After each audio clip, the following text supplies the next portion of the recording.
Welcome to 5 and 5 from One Stop Co-op Shop, where I talk about 5 key design decisions about a game in about 5 minutes. I'm Michael Kelly, and today we're looking at Pathfinder, the Adventure Card Game, specifically the new core set that was released recently. I have an interesting relationship with the Pathfinder Adventure Card Game. When I first heard about it, I was super excited to play a D&D style game through just cards and simple gameplay. And when I got the first big set, I was enthralled for a while, but then the gameplay kind of wore on me and I eventually sold it. So now with the new core set, they made a lot of changes to the game, a lot of additions, and the question is it going to hold my attention and be a keeper, or will I just sell or trade it away again? The main review is geared towards people who haven't played Pathfinder before and just want to hear a general review of the game system. But if you're a returning player who just wants to hear how the new core set changes up the experience, hit the timestamp in the info box and it'll take you right to that section of the review. With that out of the way, let's get to 5 things about Pathfinder, the Adventure Card Game.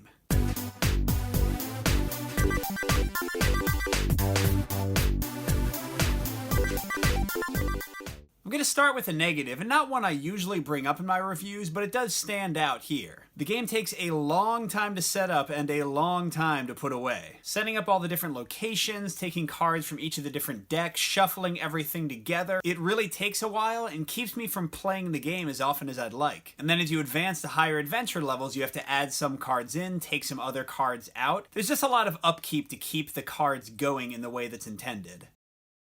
The next point is going to depend greatly on the kind of gamer you are and your preferences, so I'm calling it a mix. The game is all dice resolution, and not a simple system where you always roll the exact same size of dice or the exact same number. Instead, on some checks you'll be rolling a single d6 and adding a +2 bonus. On others you'll be rolling 3 d6s, 2 d4s, 1 d8, 1 d12, and adding +10 and -2. On the negative side, if you don't like dealing with dice, or you don't like the fiddliness of tracking down all the different dice you need and matching them up with the powers you're using, it can get really annoying and frustrating. But on the positive side, and this is where I tend to land because I do like dice in my games, you really get a rush of excitement and accomplishment when you combo a bunch of abilities together and roll a huge handful of dice. I find it super fun, but I think a lot of gamers could be put off by this aspect.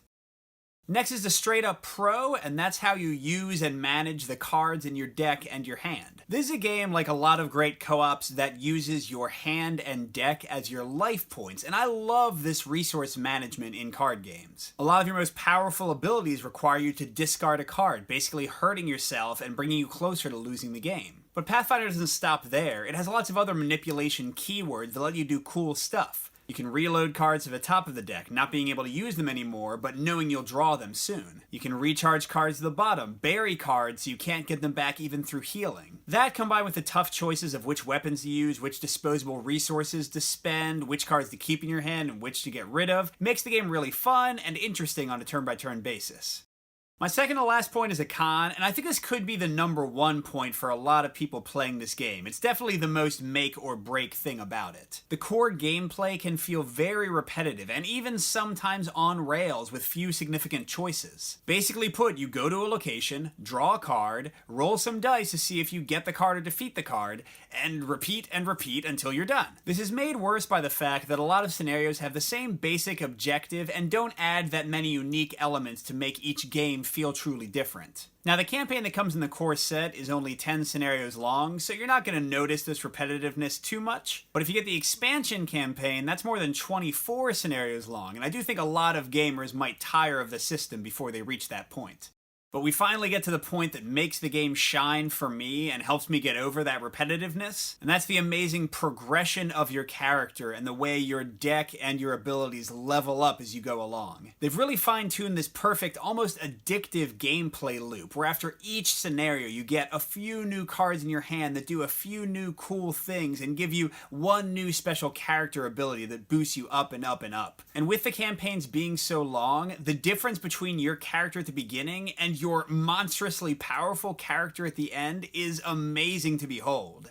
On the whole, I think Pathfinder is going to hit for some gamers and be a miss for others. The long setup time, the fiddliness of dealing with dice, and the repetitive gameplay could definitely be a no-no for a lot of gamers. But if those negatives don't chase you off, the core gameplay loop here and the card play and the way you kind of inhabit your character through this deck is pretty amazing and really addictive and enjoyable. This is the kind of game that will hook you and have you wanting to play more and more session after session after session. I think I played it 15 or 16 times over the course of 3 or 4 days of having it, which is pretty mind-boggling.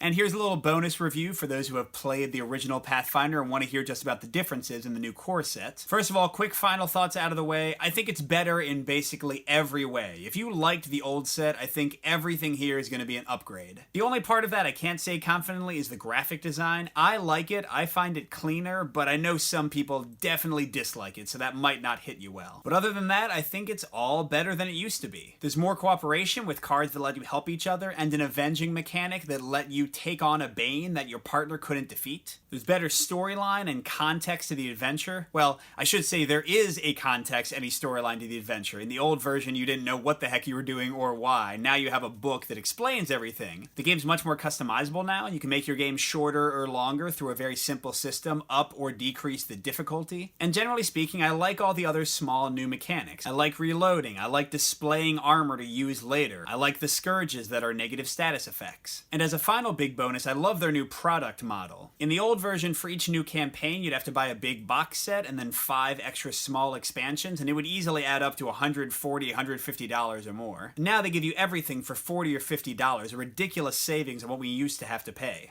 Plus, even though I sometimes enjoy the drip-drip nature of games like Arkham LCG that give you new adventures every month or so, it is nice to just get the whole shebang and be able to play it at whatever pace you want. Good gaming, everyone, and I'll see you at the next stop.